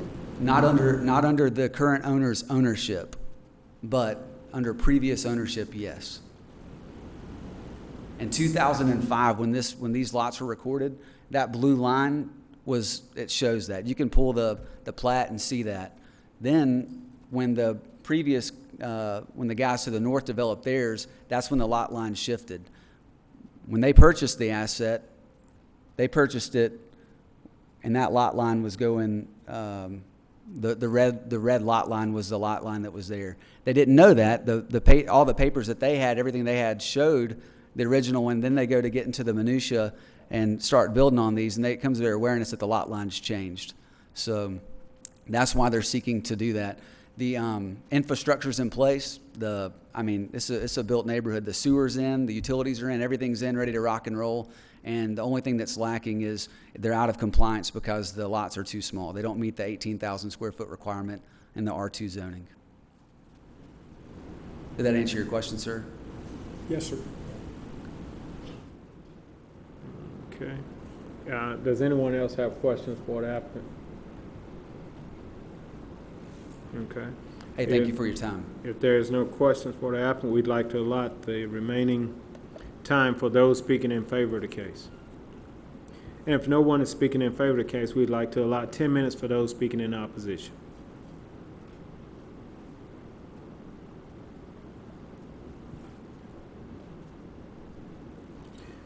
Again, state your name and address for the record. My name is Dexter Cladd. I live at 215 Creek Side Circle. This particular request for Canyons Court, we know the required setback.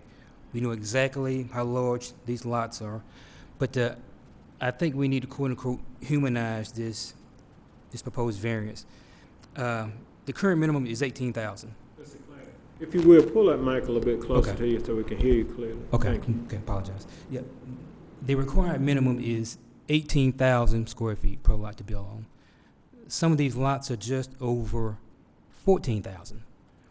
I think we can all agree that all living isn't done inside a home. I have a son. My son has a trampoline. He likes to play outside. Kids like to play football. If you have a lot that's just over 14,000 square feet, you're going to force these quote-unquote these future homeowners, if this is approved, to basically do some of their living in the street. If a future homeowner is a carpenter, he may want to build a storage building.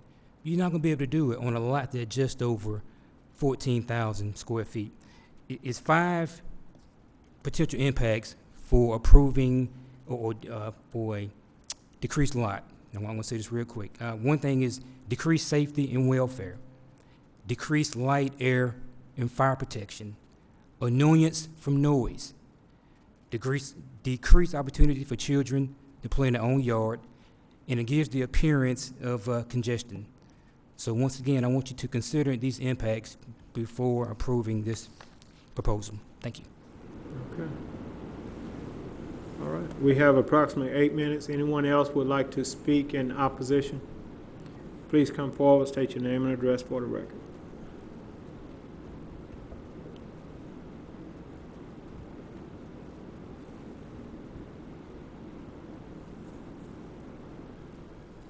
Good evening again. My name is Carmen Wells, and my address is 121 Crestwood Court. Again, to piggyback off of what Mr. Dexter Cladd stated, in the lots there in the back of Canyons Court, I think we're arguing semantics here, at least where the applicant is concerned. If that was an encroachment, that was human error. That happens all the time. The subdivision that is built has already been established. They're there. The land has been cleared off of Canyons Creek, and literally a stone's throw, that they could actually walk out of their backyard, toss a stone, and be in the other community's backyard. So encroachment, again, arguing semantics. If you want to take the same size home and decrease the lot size, now again, you're shaving off amenities, enjoyment of your potential home. You don't see that when you come into it and we're looking at black and white. We're just looking at paper. But again, adding that human touch to it, I implore you all to come into our community and take a look at it. And I really think that coming through there and driving through and seeing that firsthand, you will get a better idea. And I'm not talking just from emotional sake, because again, I live in the middle. But as an HOA board member, I have some stake in this. And part of my commitment, not just to myself, but to my community, is to preserve that. When other people are not able or are not comfortable to speak out, they send those inquiries to us to address. And some of those people are here because we're here as a community. And I really think that this is just a temporary solution to an ongoing problem that is going to be inherited by our community. We're not in it to make the money, not this way. But again, they're talking about making a small footprint. No, you're shaving off. You're actually making a larger imprint on a smaller scale. And it just does not make sense. And it can't make sense. So now we're talking about encroachment. We're talking about not preserving enjoyability of the lot because, again, an 18,000 square foot, the space is going to be cut down to half in most cases. So we really need to really look at the long-term effect of what this could possibly do. Because again, they're in it to make the money and to leave, but we inherit the problem. And that's what I want everyone to strongly consider. But again, I implore you to drive through there and see it. It's a beautiful community. We're very proud of it. I've been in the community since 2006, and it is pristine. And I have a family. And when people come in, like Ms. Starr here, her husband spoke earlier, it was some of the reasons that they wanted to make Bridgeport their home. And standing here not only as a board member again, but as a neighbor to everyone who is sitting here in support, you know, I really want you all to strongly consider the long-term detriment that we have to inherit and bear and bail out people in these areas. How do we fix that? Why should that be in our lap? Why can't the builder make that part of their argument? What's their solution to that? And we haven't heard any of that tonight. Thank you. Thank you. All right. Anyone else would like to speak in opposition? Okay.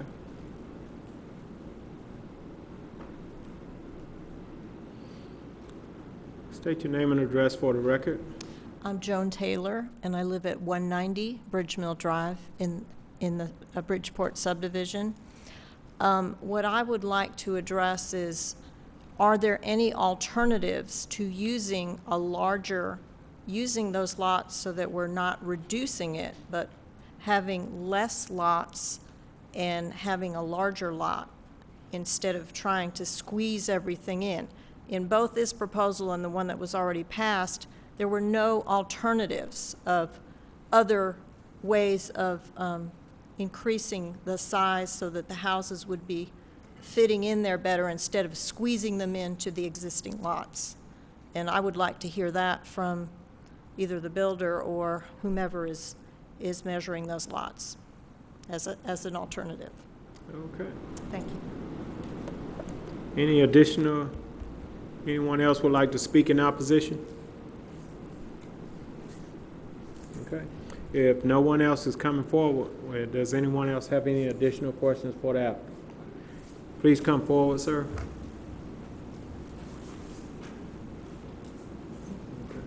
Have you considered actually doing what the lady just mentioned, actually doing with less lots and maintain 18,000 square feet? Yes, sir, it has been considered. Here's the concerns with that and the challenges behind that. All of the infrastructure is already in place.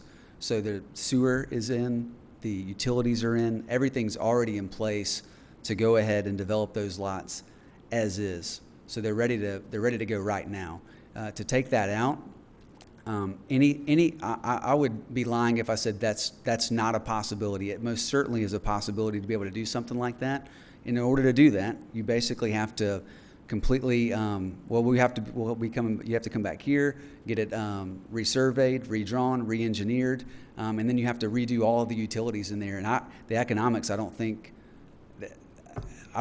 haven't run the math on it, but they're hideous. They said they wouldn't do it. They would just probably let the lot sit there when I asked the owner that. And so I'm not saying that's exactly what they would do, but they said that. I said, hey, what if that happens? That's a possibility. I want to think through every scenario. And they said, we have no interest in redoing that. It's cost prohibitive. So. What about the house size? What is this doing to the house size? Nothing. Same house size? Yes, sir. It doesn't change we're not seeking to change any setbacks. We're not trying to change anything on this. Unlike the floodplain, you had the wetlands earlier. Those actually go into the lot line, plus there's a buffer on top of that. This doesn't do that. So there's no taking the lot and cutting it down or doing anything like that. The lot remains the exact same width, and all the widths stay the exact same. So from any observer, unless you knew that lot was cut in the back, it'd be impossible for you to know that unless you were at this meeting or you love to look at the GIS maps that these guys love to look at every day. I mean, there's no way that someone would know that unless they live there. Though also, the builder is now going to be tasked with having to have somebody to purchase those lots. That's going to be their challenge, to be able to figure that out. If someone has a smaller backyard as a result of that, it's on them to figure that out. So you're moving the back of the line in, not moving the house forward. We're not moving any lines, just to be clear. We're not moving any lines. These are the lines. We're asking to be able to build within the lines that are existing. And so those existing lines are, I'll put it back up again if I can.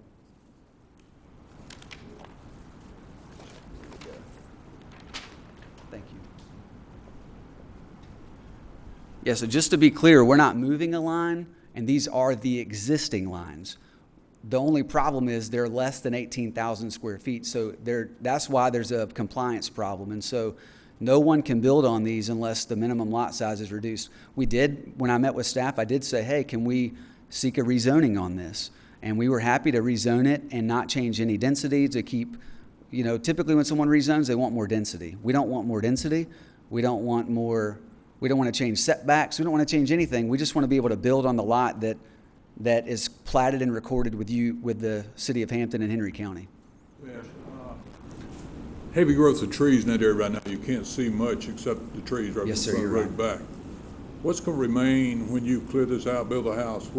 How close are you to people? What's between you and the person living behind? Well, Zane and Stacy and Dante can answer that too. But there's a zoning condition on this regarding trees. Is that right? I can find it.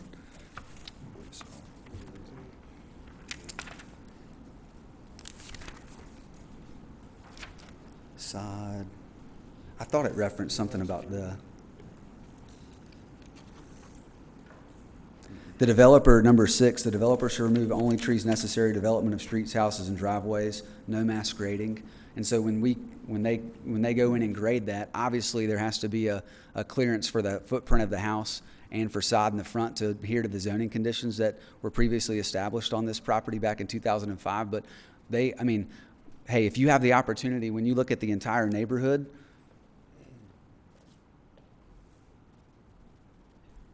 you can look at any of the streets where lots back up to each other. There's nothing better than having a nice tree buffer there. And so the builder, I mean, these are smart guys. They're having to market these to individuals who want to purchase them. They're not going to take down every tree there so that they can be staring at someone's backyard. They want to have it set to where they're going to leave a buffer there so that they can have some more quiet enjoyment. So, does that answer your question, Mr. Bailey? Yeah. Thank you, sir.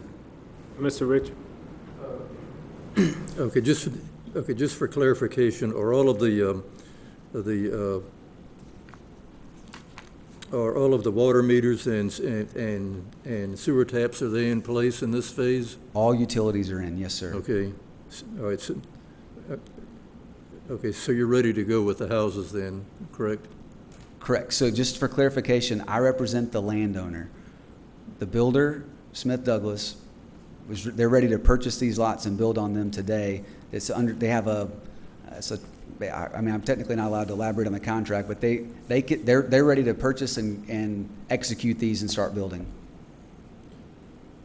Okay, so if you went to wider lots, you would probably have to, I suppose you'd have to move some of the water meters and sewer taps to accommodate that?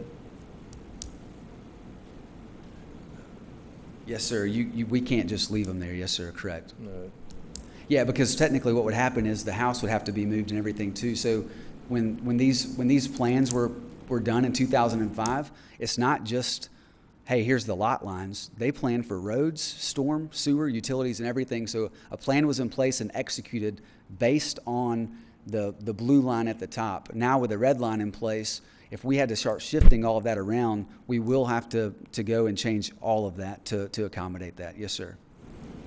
There's a chance you could keep one or two. I don't know. I haven't gone around, and we didn't pay an engineer to go and say, all right, well, you could keep, of the 8, you could get 2 to not move, but 6 would have to move. We didn't go through that much detail to really hone in on the exact cost of it, but there's no way that you could keep those there. You could keep 1 or 2, but you definitely would have to move them.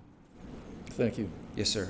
I have a question for you. Now, based on the lines that's actually there, some of the lots are large, and that first lot appears to be within the original line. It's a sliver that's off. What was the, is it on the chart there?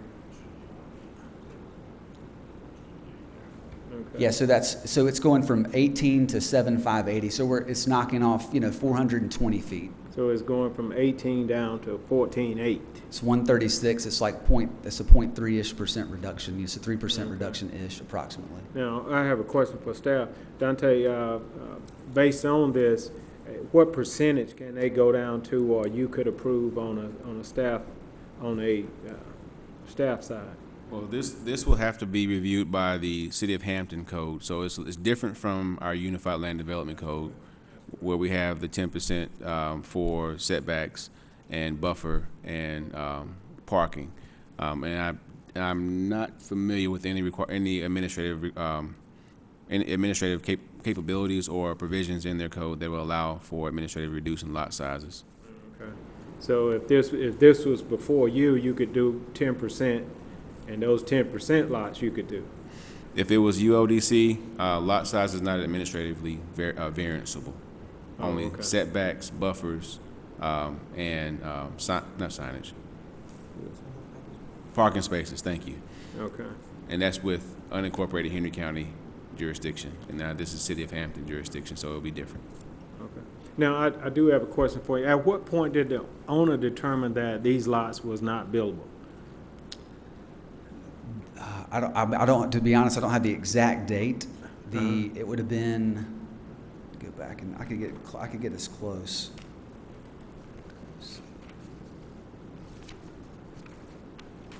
But I guess my reason for asking that now, they had made purchase at that point.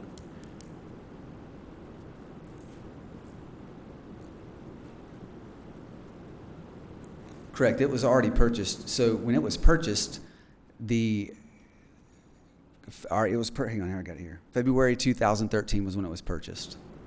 Then I couldn't tell you the exact date when they said, hey, we got this, we figured this out. So just to give you an idea of who the REO funding is, they purchase assets from large private equity group, or this is a large private equity group who purchases assets from banks. So they call Hamilton State Bank and say, what you got for sale? They buy it all. They buy everything. They just buy the whole shebang. Then they say, And basically not determine if it's a billable lot or not. sight unseen. We would Right. I'd get an email one day and say, hey, we purchased 5,000 lots. Tell us what we bought. And so it's just sometimes these assets just sit for a long time, and they figure it out later. So when they start to go into their due diligence on trying to go through feasibility, development, things like that, then they run into those. They find all kinds of concerns. And so when you own partially developed lots, I mean, we deal with this in 34 different counties. You find something that's unbelievable every day. So when you find a floodplain that changed, you find a lot line that changed, you just uncover all kinds of concerns. And so they started working with Smith Douglas on this probably almost probably a year and a half ago, maybe two. And so they it had been in that time range. Right. Now, back to the floodplain didn't change. That was there when... No, sir. when Floodplains changed, yes, sir, and the wetlands changed. That was in February of 2016. Two separate engineering groups, one for a floodplain, one for a wetlands, went out and did their own studies. And so a lot of times, and Mr. Peterson addressed this a little bit, but Cartersville, Georgia is a great example. FEMA had their own lot lines across the Etowah River. FEMA has their own. They're 30,000 square feet. They're not going to dial into the weeds. Cartersville paid for their own individual study. That's more intensive, more accurate. So the city of Cartersville adopted. They deleted the FEMA adopted the city of Cartersville study because it was a more accurate study. They really had engineers out and looking at that. And so FEMA is 30,000 square feet. Sometimes they're spot on, sometimes they're not. And so you typically, that doesn't really work being an ish. So you pay an engineer to come out and determine exactly what it is, because you have to build, and the gentleman, the staff can answer this, but you have to have finished floor elevations. They have to be exactly a certain height above that elevation so that there's no floodplain or wetland problems. And so you just can't go on a whim and say, I'm just going to trust what FEMA says. I mean, you go out, you pay in, you go and do a survey study, and you really dial it in. And so you don't mess around with that, because the house gets built, you find out it's in the floodplain, you can tear it down and move it, or you can pay a pile of money in FEMA insurance, and it's extremely expensive, so don't want to do that. Understood. All right. Okay. I don't have any additional questions. Mr. Richard? Yes, just one more question. So I guess based on whatever action this board takes tonight, you're still going to have to submit a new final plat on this phase to the county, is that right? Correct. So what we've submitted to the staff was a preliminary, am I saying that correct? I mean, it'd be a preliminary plat that's awaiting approval. So once the variance would be approved, then the plat would be revised. And same for the previous variance too. Is that correct? That's correct. And it'll go to the city of Hampton. Excuse me. If the city of Hampton approves, that's correct. Any additional questions for the applicant? Okay, if there's no, you might be seated, sir. Thank you for your time. If there is no additional questions, at this time, we'd like to call the case. Case number VR-17-09-H, REO Funding Solutions 3 LLC of Atlanta, Georgia, request a variance from development standards for lots 203 through 210 located in the Bridgeport subdivision in land lot 232 of the 6th district. The request is for single-family detached housing, and the property is located in the city of Hampton. It was presented by Mr. Zane Grinnell, Planner 1. Okay, you've heard the case. Do we have a motion? I make a motion to concur with staff's recommendations for approval for this request. Any discussion? I'm sorry, do we have a second? Second. Okay, any discussion? All those in favor? All those opposed? Motion carries. All right. We'd like to make a motion to adjourn. So moved. Okay, motion, meeting adjourned.